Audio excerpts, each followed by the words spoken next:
Hey guys, I'm Tidy from Instagram. I've had a heap of questions come through this week because Instagram have hidden the like counters in Australia, Brazil, Ireland, Italy, Japan and New Zealand, in addition to Canada where they've been testing this change for a couple of months now. Today I'm going to quickly run you guys through the change, what it is and what I think about it. So the way the update currently works is you can see the likes on your own photos but not anyone else's. If someone you follow likes an image, you're able to see that and you can then inspect who else has liked that same photo. So that's all there really is to the change. Your post performance is no longer public. The only person that can see the amount of likes you receive is yourself. So as for why I'm making this video, on Thursday I actually didn't go to work and all day I could not escape the negative tirade of comments, posts and videos all over social media. The end of Instagram had come. No, the end of the world if you listen to some. Oh my god, why can't I see the likes on Jenny's photo?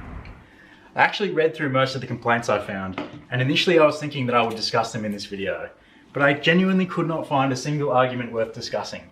The only negative implication I could think of is for people who seek validation through the amount of likes they receive on Instagram. And you know what, this will probably help those people too. One complaint I am hearing often is, how will potential sponsors know how many likes I'm receiving on my content? But that's just not how these things work. Every sponsorship that I've ever negotiated has started with the brand or the business requesting that information from me, my analytics, my demographic, my expected reach and that kind of thing. They're not relying on the amount of likes you receive to gauge your performance. All right, let's get back on track.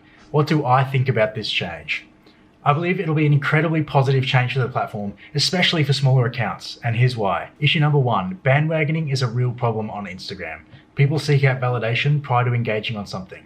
They'll assess who and how many other people have engaged on that piece of content, essentially validating it prior to engaging themselves. As it is currently, people who have already achieved notability are more likely to receive engagement. On Instagram, the rich get richer. This will now change. There's nothing that separates a post of mine from a post of yours. And I noticed this almost immediately yesterday upon scrolling through my feed. I actually skipped past one of Zedslow's posts without realizing, because there wasn't that huge number on it. There wasn't a 6-digit number there to draw my attention to it. I hadn't even realized how frequently I had done this until the update had rolled out this week. So my posts now look identical to yours, and people will hopefully pay more attention to the content itself and engage based on the merit of that content rather than who it's been validated by. Issue number two, performance pressure. Oh my god, did you see Jenny only got 33 likes on her photo last night? I'm not ashamed to admit that I'm conscious of how my posts perform. If a post performs poorly, I feel pressured to hide or delete that post. With the old method, your post performance was incredibly public and highly scrutinized as a result. Deleting posts due to poor performance, although I've always campaigned against it myself, is incredibly popular, and I absolutely advocate for anything Instagram can do to prevent or reduce these pressures. Lastly, I want to mention that Instagram know what they're doing. If you've watched any of Thomas Dimson's videos, that's Instagram's Director of Engineering, you'll know that they have your best interest in mind. They want you to succeed and they want the platform to succeed.